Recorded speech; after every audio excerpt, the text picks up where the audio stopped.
Bueno, Jaime, muchísimas gracias por haber dado cuenta atrás. Gracias. Y bueno, te he invitado sobre todo porque eres una persona muy especial, no solo porque eres bombero, que eso le llama a mucha gente, un bombero, qué interesante, porque no todo el mundo conoce a bomberos, sino también por toda la historia que has tenido y me acabas de estar contando, que ahora igual tienes que repetir un poco para dar contexto a la gente. Y sobre todo por todo lo que tienes del canal de YouTube de crecimiento personal, luego las carreras que has hecho, los deportes, bueno, todo lo que haces. Entonces, no te voy a decir que te presentes porque es muy difícil, sino ahora mismo, ¿a qué te estás dedicando actualmente? Pues mi tinglado profesional es ser bombero. Soy bombero profesional. Cabo en el Parque de Burguete, de Aurís Burguete, donde nos especializamos mucho en rescate de peregrinos, etcétera. Y me motiva muchísimo el crecimiento personal y el devolver a la sociedad lo que yo he aprendido durante años, ¿no? Entonces, lo hago a través principalmente del canal de YouTube del Club de los Poetas Vivos, un canal de crecimiento personal y aventura. También vamos a sacar pronto el primer libro y nada, algunas charlas en colegios, esporádicamente en televisión. Entonces, digamos que devuelvo a la sociedad lo que yo aprendí. ¿Y tú cómo llegaste a ser bombero? O sea, porque al principio tú no has tenido siempre claro que querías ser bombero. O sea, ¿cómo fue cuando llegaste a ser bombero? Sí, Álvaro. Pues la génesis de todo esto fue que yo siempre he sido una persona inquieta y con avidez de conocimiento. Diría que es una de las, junto a entrenar físicamente, mis adicciones positivas, el conocimiento. Entonces, comencé en el mundo del deporte, en el mundo de la competición, y eso me llevó pues, a acercarme a ese mundo de bomberos que está muy relacionado. Muchos de los bomberos somos gente que hemos competido en áreas diferentes del deporte, y eso me arrimó a ese mundo. Entonces ya cuando probé, con 18 años, que saqué ya mi primera plaza temporal para bombero forestal y me monté en un camión y pusimos las sirenas cuando íbamos a un fuego y dije, yo es que quiero ser bombero integral. Bueno, los que no sepáis, bombero forestal, la diferencia es, sobre todo, que se dedican, como acabas de decir, a apagar fuegos forestales, ¿no? Sí, En la montaña y tal. Y claro, apagar un fuego no lo puede hacer cualquiera y tendrás mil movidas y también habrá que saber mil cosas para apagar la dirección del viento, tal, que si tienes que mover luego la tierra, que si... O sea, y tú en esos momentos que estás ahí en el fuego, supongo que no siempre es fácil. ¿Alguna vez ha habido alguna cosa chunga? O sea, ¿cómo manejas como esa adrenalina, ese estrés, estar ahí en el fuego poniéndote en peligro? sí. Pues yo suelo decir que un bombero tiene que tener el corazón caliente y la cabeza fría. Entonces, nosotros los bomberos tenemos primero una formación muy extensa a nivel técnico, de constante reciclaje, para saber lo suficiente de todas las áreas que necesitamos saber para intervenir con seguridad, lo primero, y con eficacia en segundo término. Y por otro lado, un trabajo físico de deporte intenso para afrontar también esas condiciones de estrés térmico, de pulsaciones y de situaciones difíciles con la mayor garantía. Y luego, pues una experiencia laboral que vas cogiendo poco a poco, de ir viendo dónde te tienes que meter, dónde no, esperar esas ventanas de extinción que llamamos en los fuegos, en este caso forestales, Claro. e ir poco a poco calibrando. Tú has dicho que estudiabas también psicología. Bueno, no llegas a terminar, Ujú. pero has estudiado 2 años. Sí. 2 años de psicología y claro, eso yo creo que también ayuda mucho pues, en el momento de tensión y tal. Por ejemplo, ¿y alguna vez, alguna anécdota que dices trabajando siendo bombero, que estuviste en peligro, alguna vez que recuerdas que dices, wow, este momento Sí. fue... Hombre, a lo largo de toda una vida de trayectoria profesional ha habido bastantes momentos intensos y algunos difíciles. En todos ellos ha habido que mantener mucho la calma. Estamos hablando pues igual de rescates en montaña con condiciones muy adversas. El otro día mismo, sin ir más lejos, como un ejemplo reciente, nos tocó un rescate en una montaña del Prepirineo que incluso para ir por las pistas con un todoterreno teníamos que bajarnos del vehículo e iluminar con un frontal el suelo porque ni el conductor veía el suelo. Entonces, claro, te toca un montón de áreas de rescates en invierno, pruebas de estrés muy térmico, en el sentido de un fuego de verano, un fuego de interior, donde hacemos prácticas, bueno, pues en casas vamos a decirlo, con fuego real, Sí. donde te metes en interiores buceando en humo, sin visibilidad. Todo eso lo tienes que ir entrenando. Entonces, sí que tengo un montón de anécdotas, pues algunas difíciles, de que algún fuego pues te coge cerca y tienes que meterte debajo del camión y tienes tu sistema de parapeto porque te llega el fuego. Eso en caso de fuegos forestales, y en fuego de interior pues también algunas situaciones un poquito delicadas. Hay mucha diferencia entre, bueno, tú has estado en las dos, fuego interior y fuego forestal. O sea, a la hora de actuar, bueno, ¿qué grandes diferencias puedes decir? ¿O cuál es más fácil o más difícil? Sí, bueno, pues Puede ser. ambos sí, Álvaro, pues los dos son diferentes. Les une que el fuego quema. que el humo mata y que muchos de los fuegos, por ejemplo, de interior, incluso forestales, a las personas no las ha matado el fuego directamente, sino que les ha cogido primero el humo. Entonces, el enemigo del bombero es una atmósfera que no puedas ver nada, donde no sepas dónde estás y donde no tengas escapatoria. Entonces, los fuegos forestales generalmente son más largos de duración, donde te metes una paliza física importante, pero puedes calibrar de una manera más objetiva desde atrás dónde te metes. Puedes ver un poco. Sí, cuando te metes a un fuego de interior, es una pequeña lotería de ir rastreando de una forma y unas técnicas que tenemos, pero que desde luego ya te metes a algo donde es más difícil. Por ejemplo, el otro día, en un piso de aquí de Chantré, en Pamplona, un compañero, estando en una zona de desmán, extinguiendo y localizando un incendio, se rompió la parte del techo y cayó abajo. Sí, por suerte solo fue una rotura de hombro, pero los fuegos de interior son delicados también. Ya, bueno, y a tus compañeros supongo y a ti que habréis tenido también muchas anécdotas, muchos peligros o algunas lesiones Sí. también. Tenemos un trabajo que, aparte de penoso en cuanto a tóxicos, exige mucha fortaleza física. Entonces, eso también implica mucho entrenamiento, con las correspondientes posibles lesiones, etcétera. Entonces, sí que es verdad, como tú dices, que en este oficio puede haber lesiones traumáticas, en plan de que igual tienes que ir a una camilla con una persona de mucho peso, bajar unas escaleras. Sí que te exige estar a todos los niveles a un buen nivel. Bueno, y lo bueno que los bomberos tenéis, bueno, eso es lo que veo, es que, bueno, con todo lo que hacéis, por lo menos os medio reconoce, porque cuando alguien dice que es bombero, pues como que la gente que la admira y como que siente una buena sensación.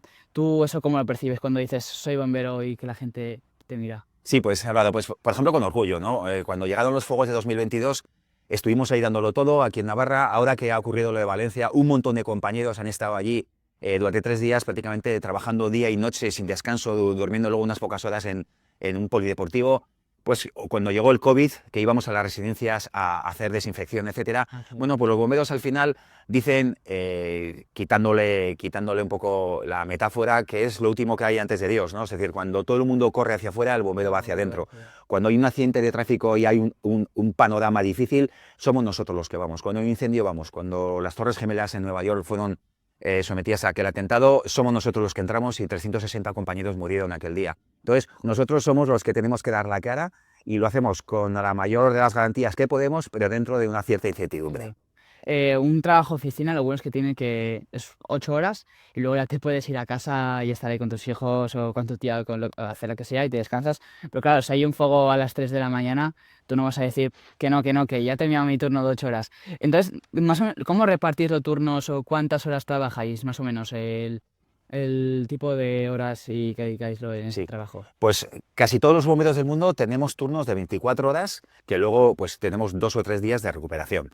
Entonces, en estas guardias que se llaman, tenemos una serie de maniobras, una serie de planteamientos teóricos y prácticos planteados, donde hay un horario de calendario de maniobras bueno, pues de formación técnica, y vamos cumpliendo todo eso. Toda esa dinámica, esa rutina se rompe delante de la llamada de teléfono, sea cuando sea. Claro. Si yo, por ejemplo, Álvaro, pues tengo el día 24 de diciembre, pues tengo guardia, ¿no? Pues ese día, imagínate que vamos a comer un par de langostinos ahí a las 9 de la noche. Bueno, pues si suena el teléfono, ahí se quedan los langostinos. Es el trabajo. Y luego también, fuera de turno, si ocurre hoy, por ejemplo, algo importante y nos localizan por teléfono, pues vamos a ir un montón también para ayudar. Y bueno, siempre hay muchos trabajos que tampoco están bien remunerados, pero un bombero, o sea, no digo tú, pero un bombero normal que entra actualmente, ¿cuánto puede ganar más o menos? O una horquilla, aunque no sepa Sí, exactamente. vale, pues exactamente, no lo sé con precisión. Sí que te puedo decir que hay puestos donde quizá nada más entrar de bombero, igual en puestos de fábricas que no han sido sometidos a un proceso de selección tan duro como el nuestro, de varios años de oposiciones que se pega a la gente, más una academia muy dura de 9 meses, y realmente, inicialmente, creo que muy pocas personas entrarán por el sueldo, ¿no? Entonces, la horquilla, pues yo creo que estará ahora nada más entrar entre 1.600 y 1.800, por ahí puede estar, sí. No es un gran sueldo, pero casi todos los bomberos que entran, si no son todos, no entran por un sueldo inicialmente, aunque todo el mundo quiera verse con una remuneración justa a la altura de los riesgos y servicios que acomete, pero sí que es verdad que casi todas las personas que entran de bomberos son personas que lo que quieren es dar un servicio o un servicio a la sociedad que no han encontrado en otros oficios. Claro, que quieren ir más allá y tienen Sí, una misión en la vida. Y hablando de esto, tú, bueno, actualmente supongo que habrás cambiado mucho tu misión en la vida, tu forma de ver, porque, bueno, luego nos contarás un poco tu recorrido también, pero actualmente, ¿cuál dirías que puede ser tu misión en la vida o misiones? sí. Yo creo que todo se resume en una frase que dice que no des lo que tienes, eres lo que das. Dijo Gandhi que tienes que ser tú el cambio que quieres ver en el mundo. Por ejemplo, tú esto que estás haciendo con 16, 15 años, pues te honra, ¿no?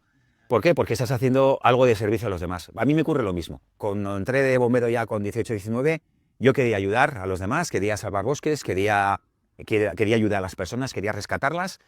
Y un montón de años más tarde es lo mismo, solo que voy cambiando de formato de exposición o de ayuda.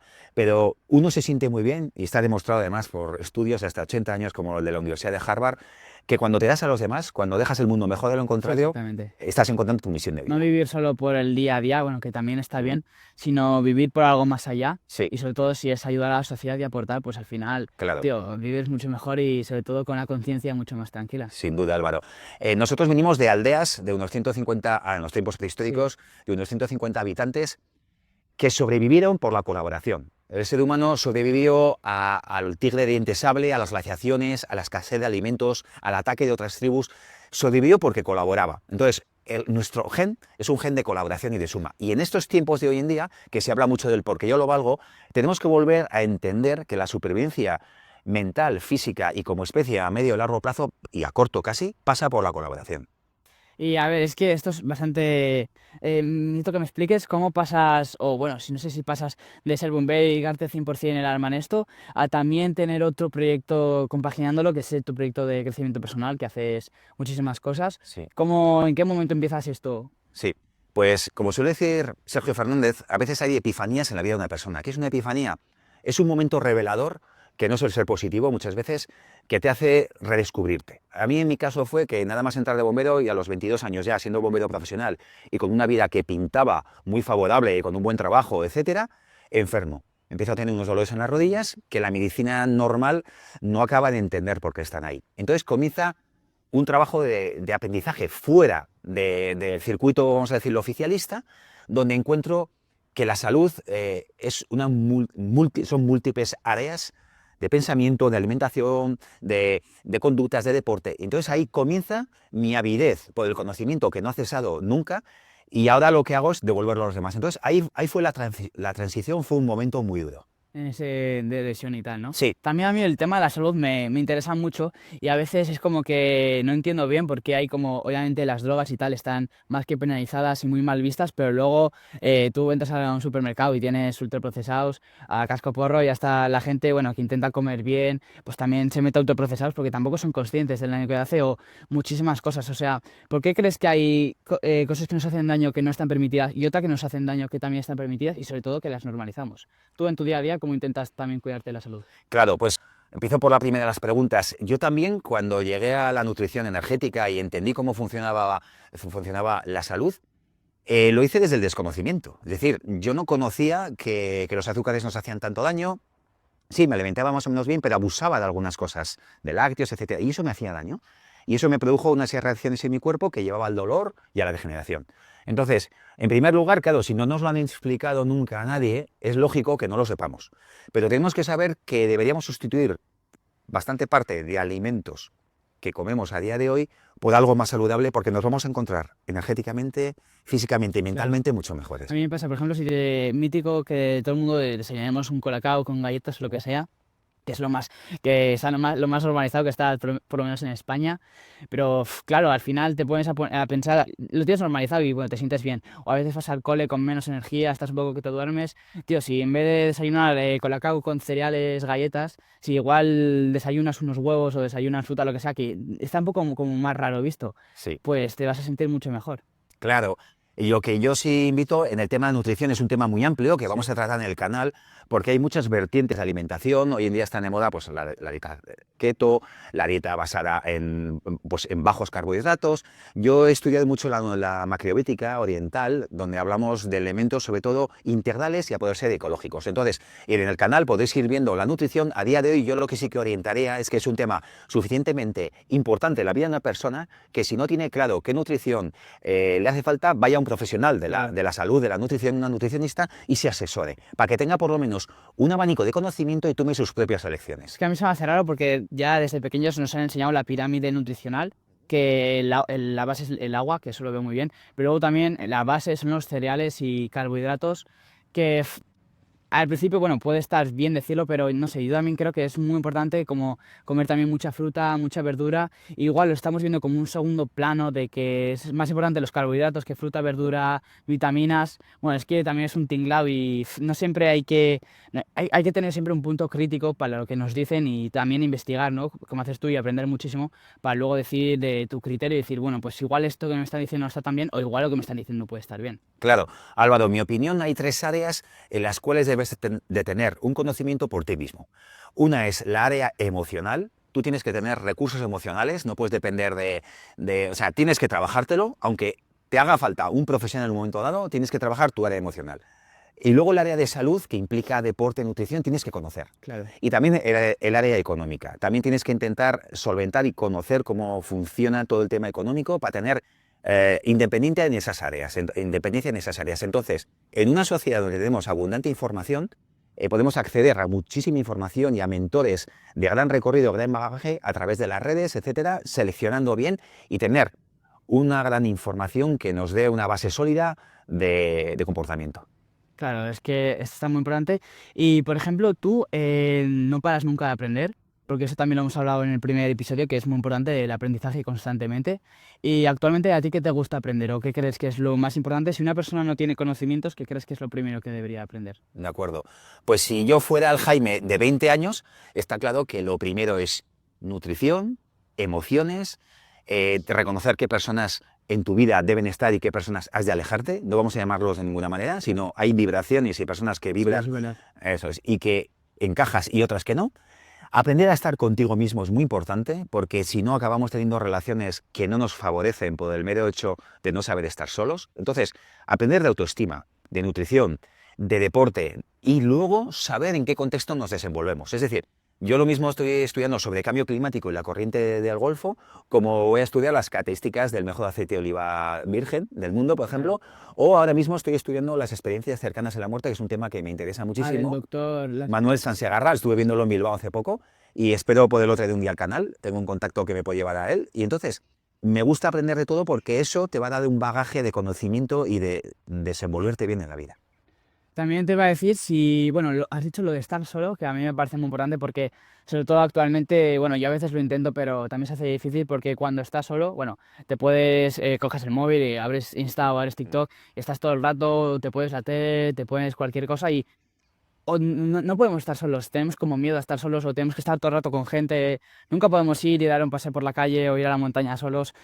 ¿No te parece que igual los mayores sí, pero la juventud de hoy en día yo creo que nos cuesta un poco más estar solos? Sí, totalmente de acuerdo, Álvaro. De hecho, aquí habría que juntar un par de cosas, que sería por un lado que seamos adictos a las redes sociales, todo el tema de la dopamina, que es un neurotransmisor que estamos abusando de él y eso lleva a que cuando no estamos con esos estímulos tan potentes nos sintamos deprimidos, eso por un lado, y nos va pasando a todos. Yo soy el primero que no tenía WhatsApp y acabo estando un poquito más enganchado de la media, de lo que esperaba, pero ahí tienes tu disciplina para ponerte en modo silencio y entrar dentro de ti. Y en segundo lugar, como bien decías, tenemos que saber trabajar con nuestra propia soledad.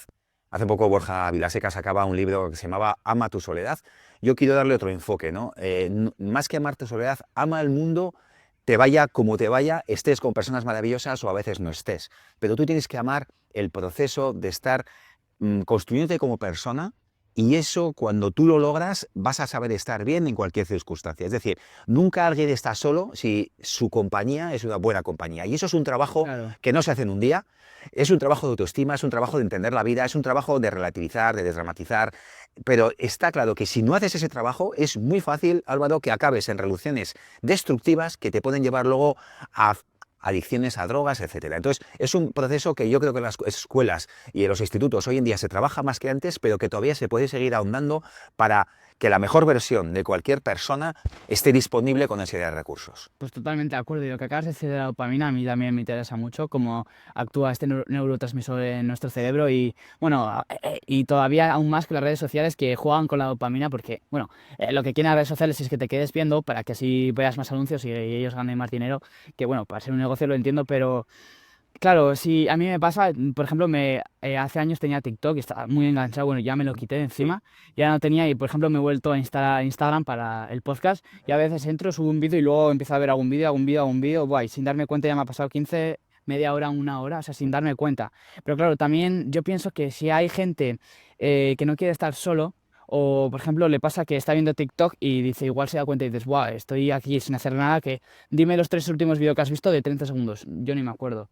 Entonces, claro, si eso lo dejan ellos y se ponen así sin hacer nada y no tienen ningún proyecto ni ninguna motivación que hacer, pues también por una parte entiendo que estén todo el rato viendo TikTok y estén vacíos porque no tienen nada que hacer. En cambio, si dejas de ver TikTok o Instagram y ya tienes algún proyecto o algo guay que hacer en tu vida, bueno, o como si eres padre y tienes hijos o cuidar a tu tía, lo que sea, si tienes algo que hacer, pues igual sí que te motiva, pero si no tienes nada que hacer, pues ¿para qué parar de ver TikTok si no tienes nada?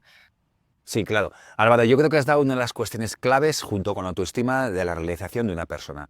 Los orientales se llaman el Kaizen. El Kaizen es la misión personal. Todos tenemos que tener una visión y una misión porque somos seres únicos. Hay una frase que me encanta que dice, naces único, no mueras como una copia. Y la educación actual o el sistema lleva a que más o menos nos unifiquemos y perdamos esa creatividad que tenemos. Hay un estudio que dice, sí, que a los 5 años, exactamente, el 98% de los niños son creativos y a los 15 el 2%. Claro. Hemos apagado la creatividad, hemos abusado del aprendizaje de ese hemisferio izquierdo más racional y hemos dejado la intuición, la manera de soñar. Yo trato mucho en el canal volver a soñar. Si veis mis cortos, casi todos van de volver a conectar con esa raíz originaria, ensoñadora, porque por eso nos gustan tanto esas series tipo Juego de Tronos o películas de fantasía. Nos gusta tanto porque en nuestra vida lo echamos de menos. Entonces, has dado una clave muy importante, Álvaro. Tenemos que encontrar todos una misión personal. Escúchate, que tú la tienes. Todo el mundo tenemos una cosa especial que aportar al mundo y trabaja por ello y te olvidarás de muchas redes sociales. Es que esto de los sueños es súper importante porque tienes gratificación instantánea un poco, o sea, te sientes siempre bien si coges el móvil. Pero digamos que en una escala de 1 al 10, pues igual es una gratificación de 5, ¿vale? Si no estás haciendo nada, igual tienes una gratificación de 1 y pasas a tener 5, que es muchísimo. Vale, igual si estás trabajando para construir ese sueño, pues al final, pues al principio puede ser un rollo, estás trabajando, tienes una gratificación de 1, 2 o 0. Pero en cambio, al final, si ya lo consigues, la gratificación va a ser muy, muy, muy, muy grande porque es a largo plazo. Igual vas a ser un 9 o un 10 y no ese 5 que te está dando Instagram. Sí. Después, te doy totalmente la razón de los sueños porque también estuve escuchando una conferencia de seguir tus sueños, Sí. porque es muy importante y a veces la sociedad es como que alguien se sigue sus sueños que está loco, que hace saliéndose del camino tradicional, pero claro, si al final esa persona se va a morir y va a ser su vida con la que se va a morir. Bueno. Por ejemplo, si tú estás siguiendo tu sueño, digo, pero este tío ¿qué hace? ¿Por qué no sigue el camino tradicional o lo que sea? Claro, si tú te mueres tú. Yo voy a seguir por mi camino. Entonces, por eso yo creo que lo importante también, como tú dices, es seguir tus sueños y seguir tu propio camino, porque tú mueres y tú solo naces y tú solo te mueres. Sin duda alguna, Álvaro. Yo suelo decir que nadie se va a enterrar contigo, ¿no? Junto a Claro. ti. Y al hilo de lo que has dicho, que son palabras absolutamente certeras, y me alegro que tú, no teniendo ni siquiera 16 años, lo tengas tan claro. A mí me hubiera gustado tenerlo antes claro. En cuanto a los locos que hemos hablado, son los locos los que construyen el mundo que los cuerdos disfrutan. Los hermanos Wright, que inventaron el avión, eran unos locos. Sí. Edison, cuando inventó la bombilla, Tesla, todos eran unos locos. El propio Einstein, cuando hablaba de la física cuántica, las leyes de Planck y todo esto que se fue descubriendo en principios del siglo XX, eran locos.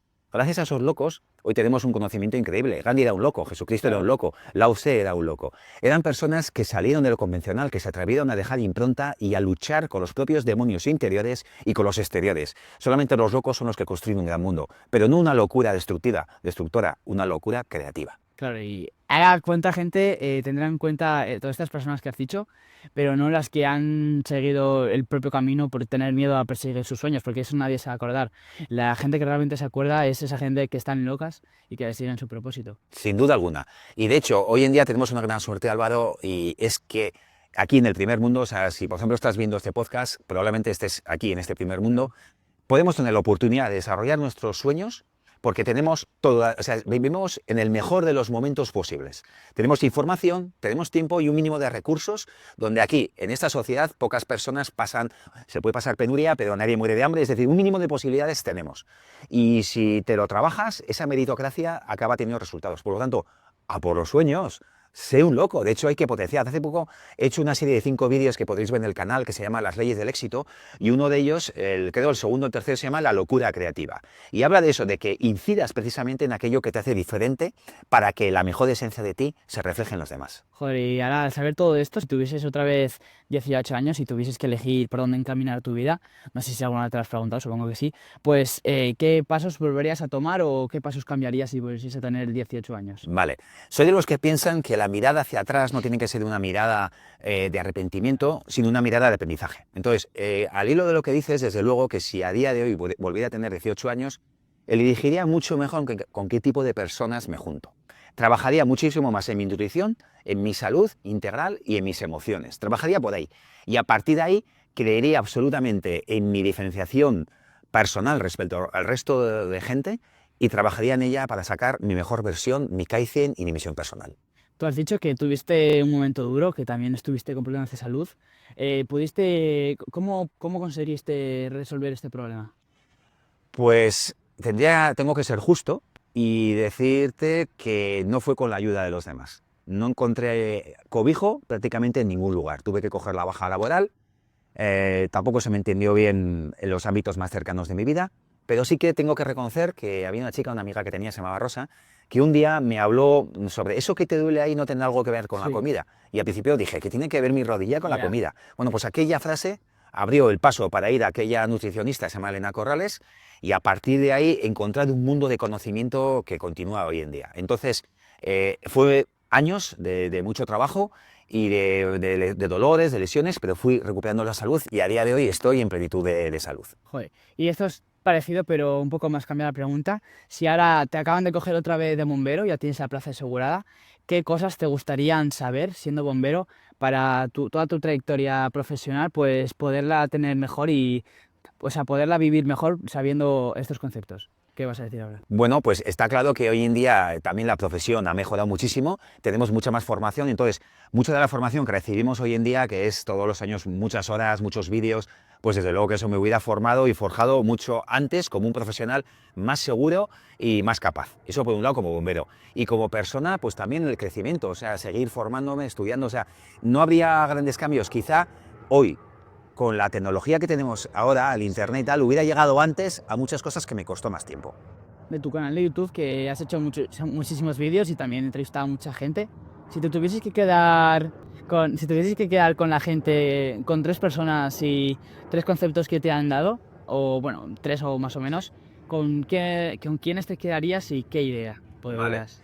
Yo me quedo igual con el primer concepto, y es que las personas que tienen éxito social suelen ser personas que creemos que están como un pedestal o que son diferentes a nosotros, y son personas absolutamente normales, que también tienen sus desafíos y que lo que han hecho es convertir sus desafíos en crecimiento y que lo devuelven a los demás. O sea, son generosos. El éxito a una persona no le lleva desde el querer éxito para sí mismo. Sí. Le llega desde devolver lo que la vida te enseñó a los demás. Eso por un lado. ¿Qué más respecto a las personas? ¿Qué ideas? Bueno, pues que perseveres en tus sueños, que es te diría casi tu obligación vital, porque muchas personas, uno no muere cuando deja de respirar, uno puede morir con 20 años cuando deja de soñar. Y sin embargo hay personas como Carlos Soria, que es un montañero abulense, que a partir de los 65 años escaló 12 de las, esos, igual conocerás también, de las cimas de más de 8.000 metros, y con 86 años va a seguir yendo a una montaña de 8.000 metros a seguir intentándolo, con 86 años. Claro. Entonces, eso es un ejemplo de vida. Entonces, yo lo que veo que las personas que yo entrevisto son personas resilientes, que aguantan bien la dureza de la vida, que nunca se rinden ante sus sueños y que todo lo que generan lo dan a los demás. He visto un vídeo creo que era tuyo, de un actor que decía que la edad cronológica no importa.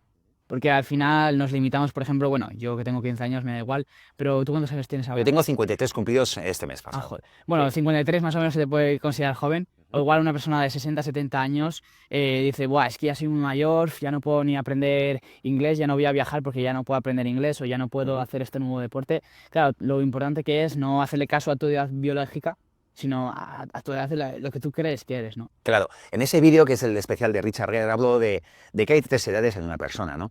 Una es la edad del carné de identidad. A mí no me refleja, desde luego. Al que le refleje, perfecto. Sí, en segundo lugar está la edad biológica, que eso además se puede estudiar a través de marcadores biológicos como los telómeros y biomarcadores, la fuerza de agarre, la capacidad de muchas cosas que indican cuál es tu estado real de salud biológica. Y en tercer lugar, que a mí tampoco me identificáis, y el tercero es la edad de los sueños, que uno tiene la edad de aquello que le enamora. Por lo tanto, si las personas son lo más vitales de su vida, con 20 años, yo tengo 20 años.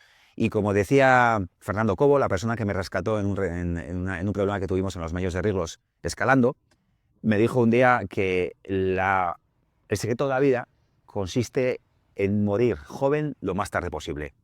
Sí, yo no dejo que mi edad, que a mí no me representa, me cierre ningún tipo de sueños. A mí me para la vida, no mis propias condiciones mentales. Claro, ahora en España somos el segundo país más longevo, creo que después de Japón. ¿Cierto? Y todo el mundo bueno, obviamente no nos vamos a engañar, es algo muy bueno.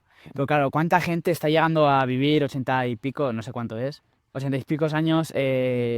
Obviamente, vale, pues siguen vivos bien, pero ¿hace cuánto tiempo que han muerto ahora? No prácticamente, o sea, no teóricamente, pero sino que han muerto, que han dejado de hacer lo que ellos quieren y disfrutar su vida. Pues muchísimo. Y de hecho, muy buena puntualización, Álvaro, porque una cosa es la edad biológica de vida y otra cosa es la edad de calidad.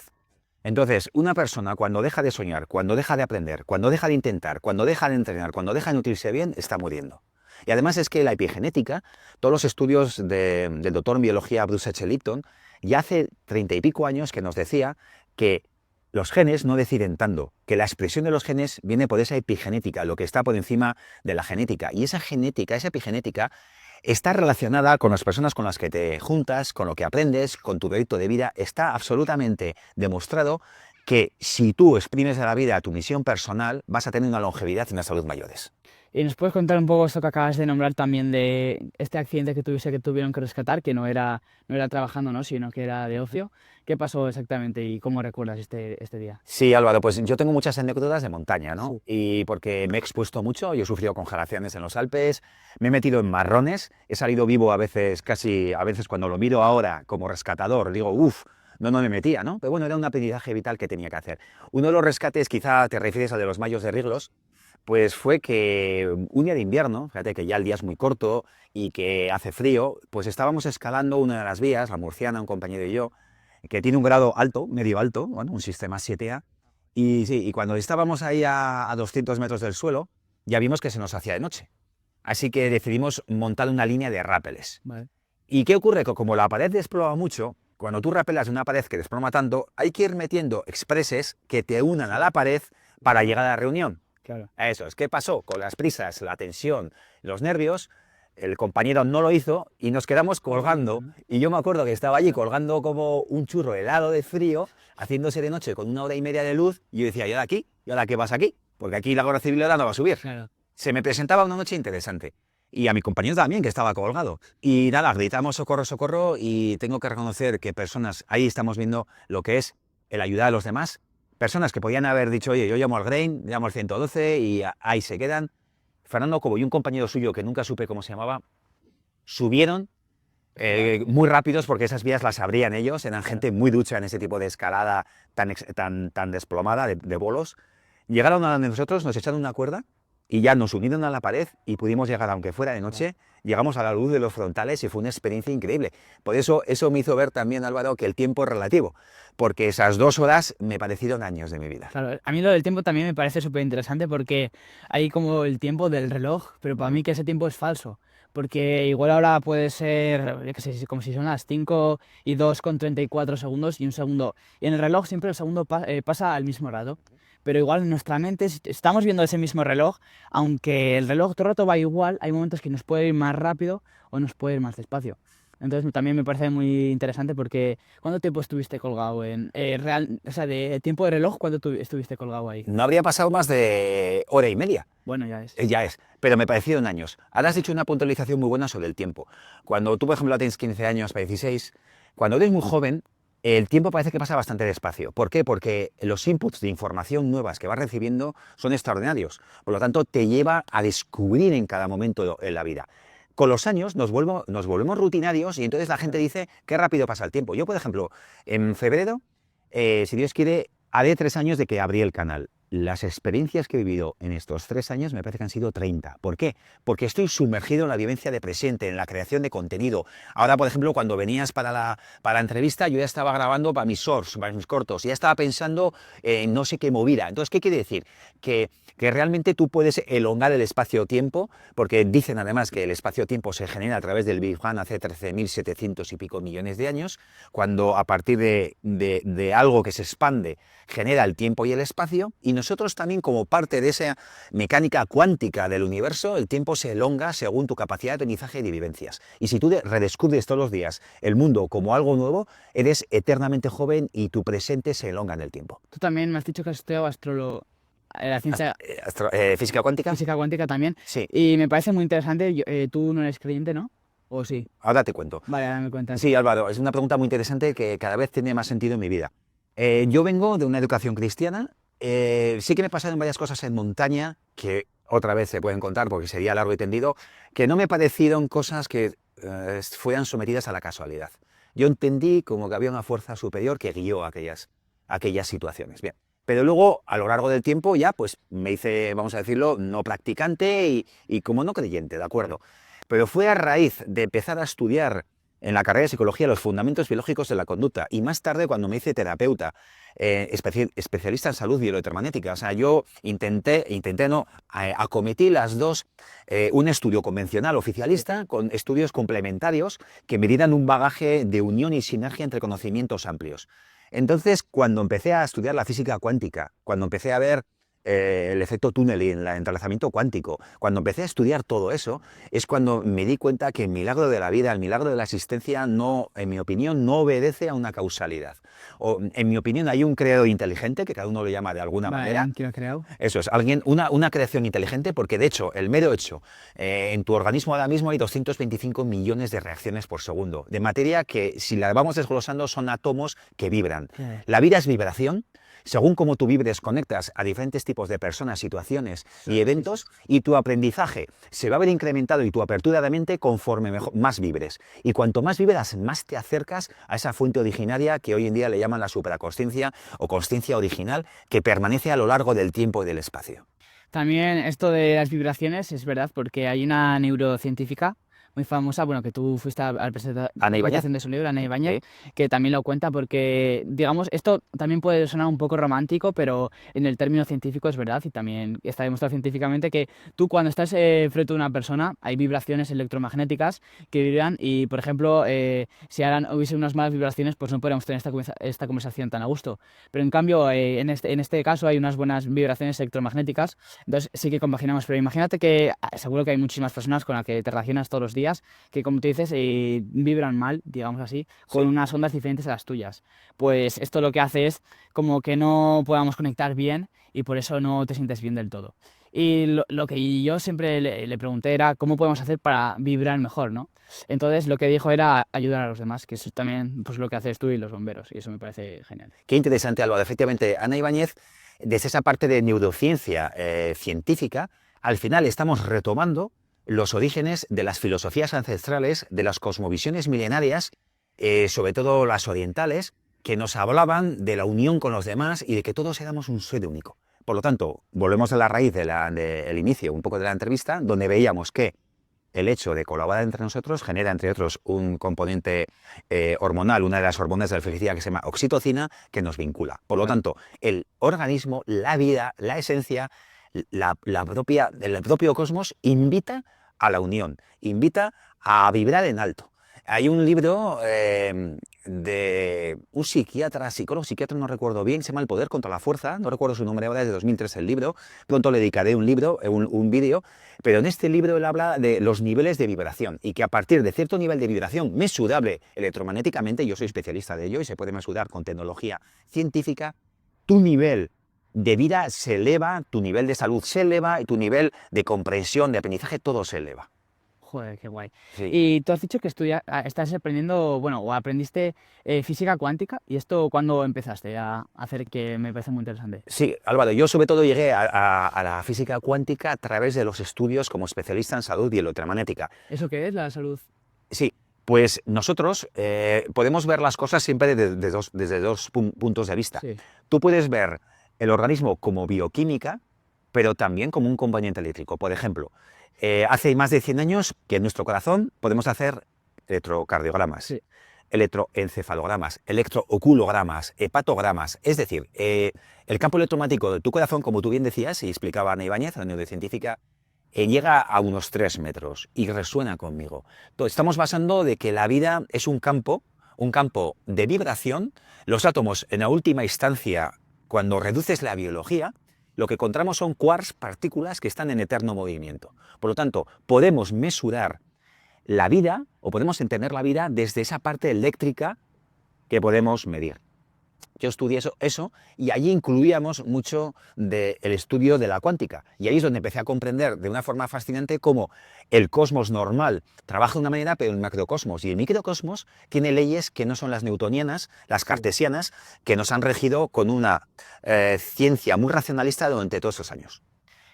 Bueno, ahora mismo, vale, hay 5 preguntas que tenemos siempre que son las mismas, ¿vale? Que bueno, son al final, pero también las podemos ir mezclando. Y eso también me parece la muerte muy interesante, porque al igual que nacemos, al igual que tenemos que beber agua, al igual que vamos al colegio, al igual que hay gente que tiene hijos, al igual que tienes una tía, una abuela, pues al igual que a todo eso también, al igual todos morimos. Entonces me parece muy interesante porque siempre lo intentamos tocar un poco en los podcasts, porque la muerte es algo natural y mucha gente tiene miedo de ello. ¿Tú cómo percibes la muerte? Y si ahora mismo te dijesen, ahora que te queda un mes de vida, ¿qué harías en este rato que te queda? Buena pregunta, Álvaro. Pues vamos a ver. Yo llevo, por suerte, por desgracia, en un oficio donde llevo viendo a la gente morir desde hace muchos años. Desde los 21 Claro. recuerdo perfectamente además, cuando estaba en el Parque de Estella, mi primera persona fallecida. La recuerdo con la luz de la luna, recuerdo todo aquello que ocurrió. Entonces, yo convivo con la muerte y se me han muerto ya personas muy llegadas e incluso he visto morir a personas en la montaña.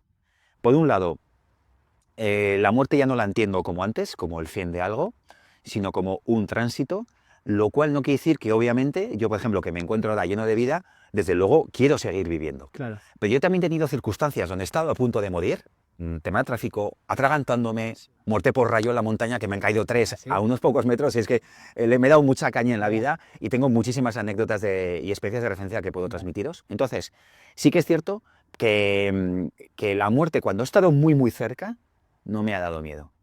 Generalmente nos da mucho miedo las cosas más de lo que realmente luego cuando Ya, eso ocurren. es verdad. Sí, entonces creo que en esta vida hay que tener la referencia de muerte para vivir con intensidad la vida, pero no como punto de miedo, de temor, no, sino había una frase que me encanta que decía, a ver si soy capaz de repartirla bien. Sí. La muerte de 3 personas, ¿no? Decía, el loco busca la muerte, el miedoso la teme, el sabio la espera. Claro. En la vida tienes que coger sabiduría para ir siempre 5 minutos por delante de los desafíos que te coge la vida.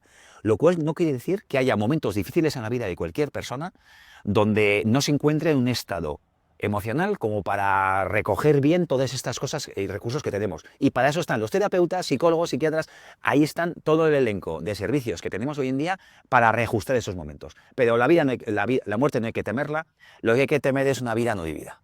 También, bueno, el éxito para ti, ¿tú crees que ya has alcanzado o todavía lo sigues buscando?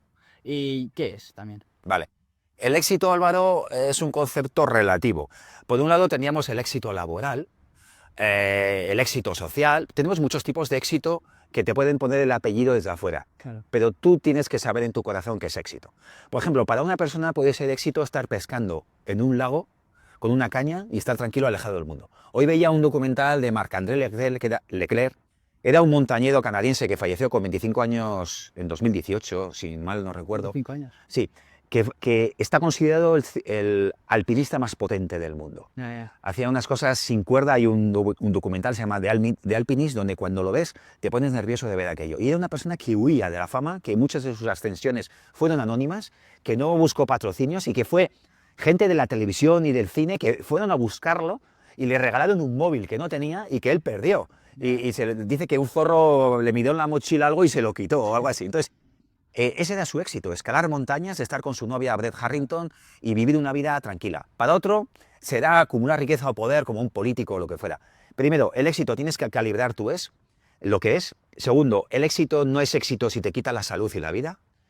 Y por supuesto que todos somos seres sociales, que nos gusta que nos reconozcan las cosas que hacemos. Por lo tanto, ¿qué pediría yo ahora mismo para mi vida? Por supuesto que mi canal siga creciendo, porque entiendo que lo que estoy ofreciendo a la sociedad es de alto nivel. Está muy trabajado, está muy consensuado, está muy basado en experiencias reales, y lo que doy a las personas es real. Lo pruebo en mí todos los días de mi vida. Entonces, me encantaría que mi canal creciera, que pudiera dar conferencias. Me veo dando conferencias como María Alonso Puig y cosas así. Entonces, me gustaría que mi vida fuera creciendo en desafío en este sentido.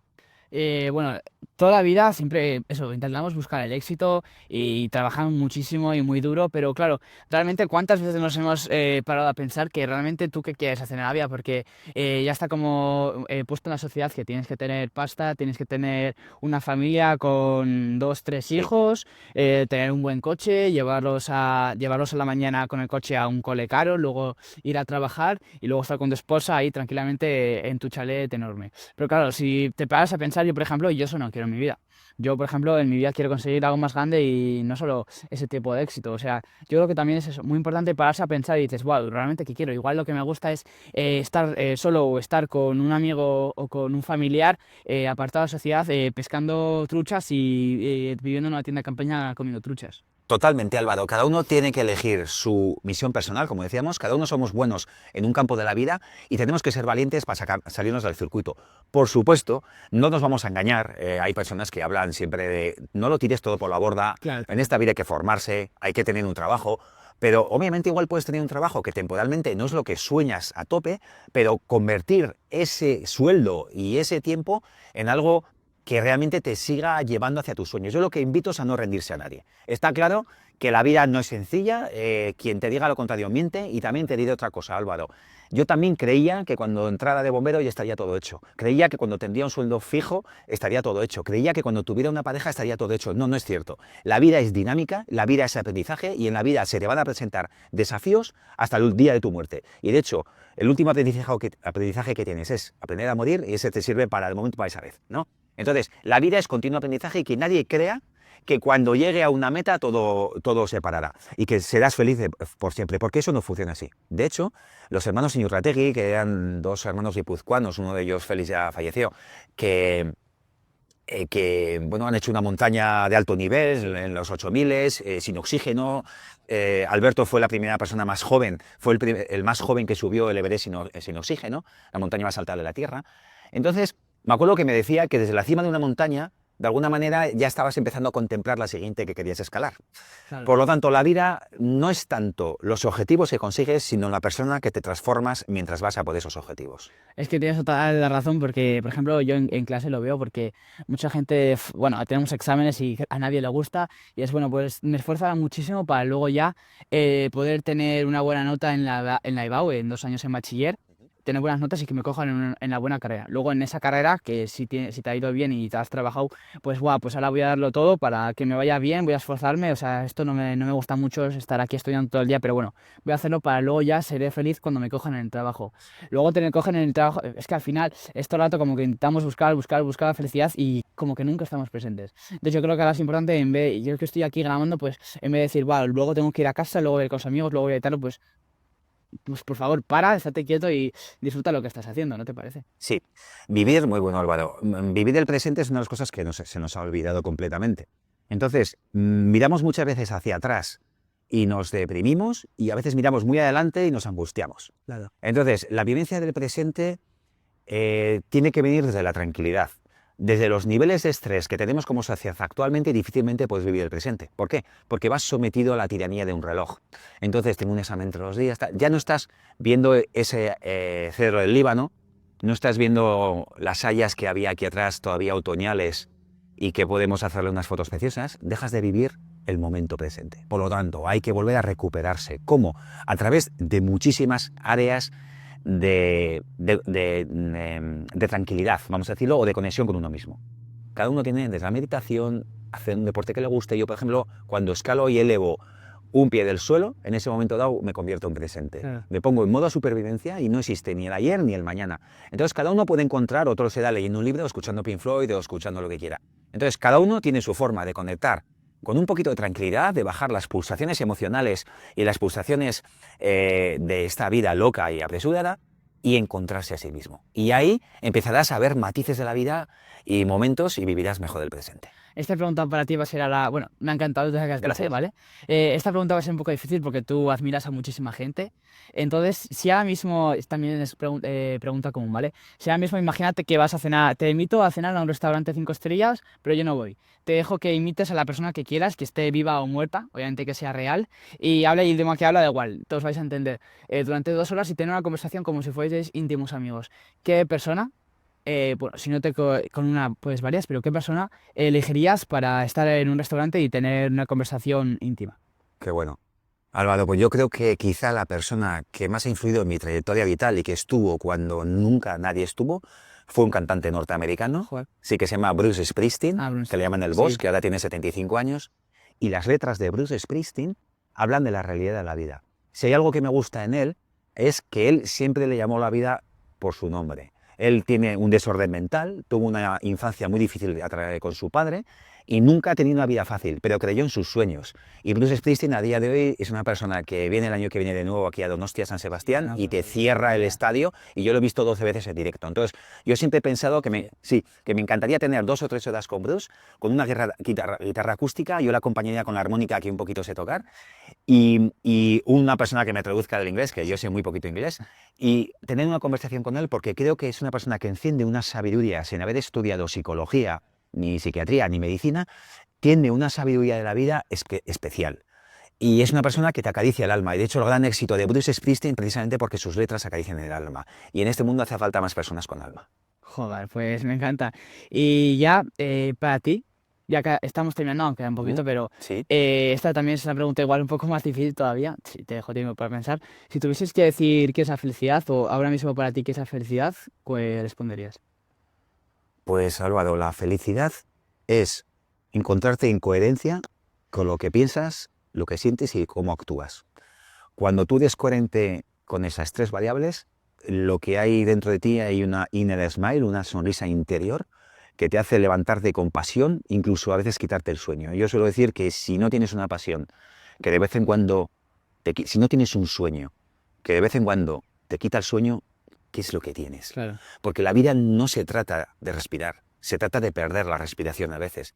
La vida es lo que ocurre o lo que tú haces que ocurre entre ese intervalo del nacimiento y el irte de este mundo físico. Y ese regalo que te ha sido dado de forma temporal, tienes que exprimirlo y aprovecharlo sin ansiedad, pero con intensidad. Y cuando haces eso, te encuentras feliz. Oh, me encanta y a ver si ahora sí vas en la altura. Si tuvieses que decir, ya es el último mensaje para los oyentes, si tuvieses que decir un último mensaje para que lo tengan en cuenta en su vida y en su día a día, el mensaje que quieras, ¿qué mensaje les darías? Vale, pues yo os diría a todos y a todas que la vida es un regalo, aunque a veces estemos tan estresados que no nos demos cuenta, que todos los problemas, por mal que te vaya la vida es el mayor de los regalos y vas a poder salir de una manera u otra de esa situación, que aproveches cada instante porque el tiempo pasa, va pasando, no se para ante nadie, y que vayas adquiriendo sabiduría y aprendizaje y sobre todo que lo devuelvas a los demás, porque es como te vas a sentir súper a gusto, cuando tú tienes una misión muy bonita, te vas a cuidar nutricionalmente, te vas a querer, vas a entrenar. ¿Por qué? Porque tú quieres tener la mejor versión de ti para poderla dar a los demás. Y de esta manera vas a ser una persona plena, feliz y que vas a ayudar a que el mundo mejore en todos los sentidos. Bueno, Jaime, muchísimas gracias. Gracias, Y Álvaro. recordar a la audiencia que tienes un canal de YouTube que se llama El Club de los Poetas Vivos. Así que nada, si quieren seguir sabiendo de ti, pues Ahí lo tenéis. obviamente. Muchísimas gracias, Jaime. A ti. Ya está.